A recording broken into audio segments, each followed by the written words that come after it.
प्रसादी लेके आई ले बन भैया लोगा। खाना हो गई, खाना के बाद मीठा ले ले तो थोड़ा थोड़ा बांट देगा। आवा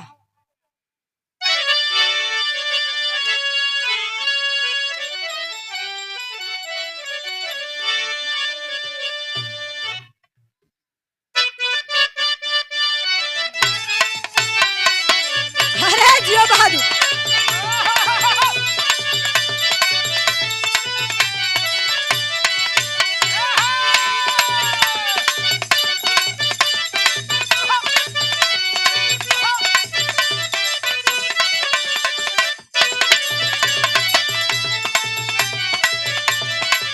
बड़ा सुंदर गीत का संकेत मास्टर साहब लहरिया दिल। कमलेश जी एक बार बोल दे का मात्र एक लाइन, वही के एक लाइन बोल दे। बड़ा सुंदर गीत अपने जमाने का एकदम चलता गीत रहल। कौनो मेहरारू अपना मर्द से कमलेश जी मनावत है, मर्दा के कहत है का कहे। मर्द गईल बा कमाए, मेहरारू मनावत है के पूरब जइया, अरे पश्चिम जइया, उत्तर जइया, दक्षिण जइया, लेकिन पूरब के राज कभी मत जइया। बड़ा सुनले है जादूगिरनी रहनी कमलेश जी। बम्बई गईला ठीक है, कलकत्ता मत चल जिया कबो, हाँ नहीं तो घर से बहुर के बा नहीं। लेकिन उहे मेहरारू मर्द प्रदेश में काम करत हो, नौकरी करत हो, लेकिन घरे अइलन मान जान खत्म बा। समझ गई कि जब सोचले रहनी हुआ हो गई। मेहरारू अपने मर्द से कहे का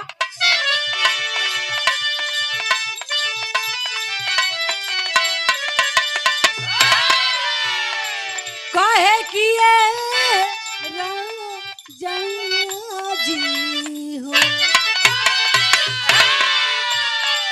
राजा पहिले नियर नहीं मानेला, राजा पहिले नियर नहीं मानेला, ओ राजा पहिले नियर नहीं मानेला।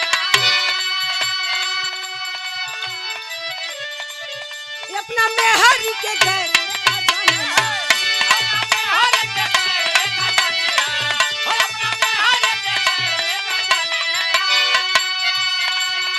कहे कि राउर रहन बिगड़ गई।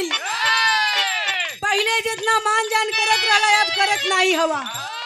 आखिर का बात बा केकरा पर लो भाई हवा। कहे राजा पहिले नियर नहीं मानेला, ओ राजा पहिले नियर नहीं मानेला, ओ राजा पहिले नियर नहीं मानेला।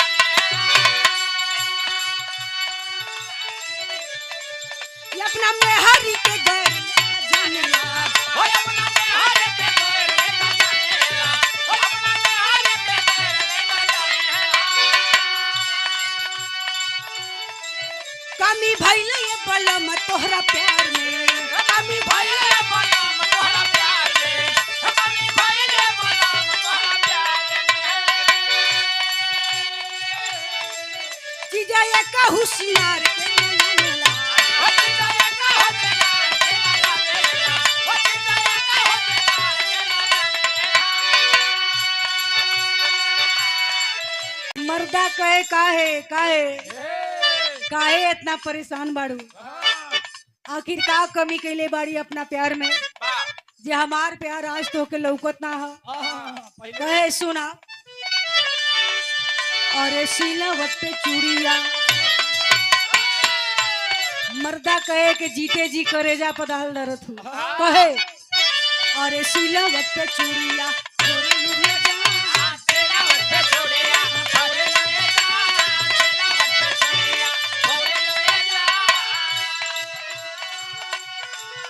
अरे सिलावट पे चूड़िया तोरे लिए जाऊं, अपना राजा जी के दिलवा काहे तोड़ ले जाऊं, अपना राजा जी के दिलवा काहे तोड़ ले जाऊं, अपना राजा जी के दिलवा काहे तोड़ ले।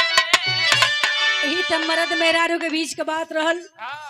मेहरारू मर्द से रिशियाइल बा, मर्द मनावत हवन थोड़ा थोड़ा आज के डेट में अभी दोपहरिया में बड़ा धूप लगता है कमलेश जी, लेकिन शाम होई तो गुरुजी हल्का हल्का गुलाबी गुलाबी ठंडी सतावेला।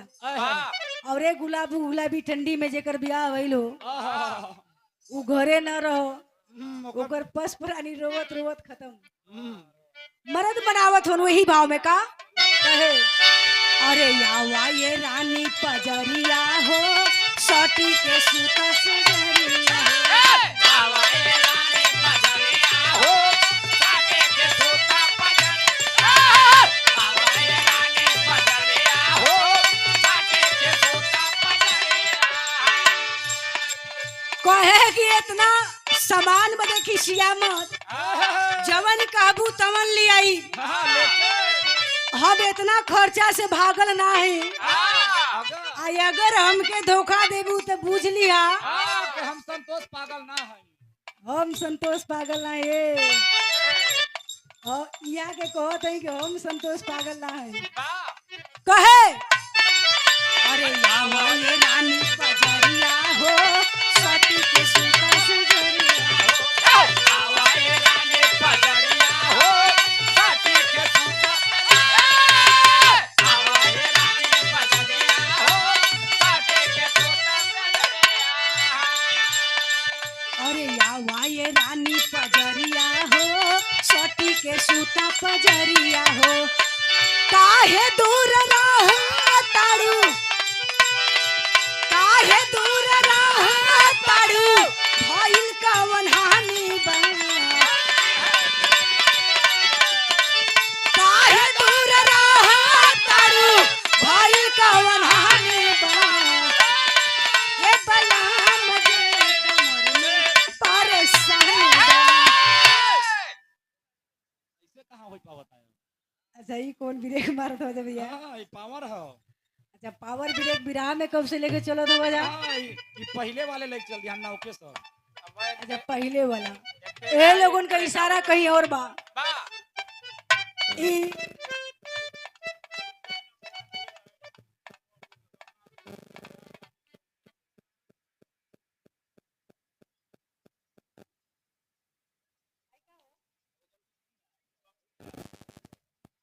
और ये स्वागत के कड़ी में जिन महान देवियों ने इस मंच पे आकर के वहां से चल के इस मंच पे आके वाह सुंदर माला पुष्पहार दे के और पैसा दे के सम्मान कैनी जा, माला और माल दोनों मिलल ह।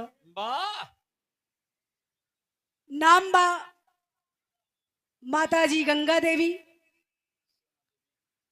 आपके तरफ से 100 रुपया और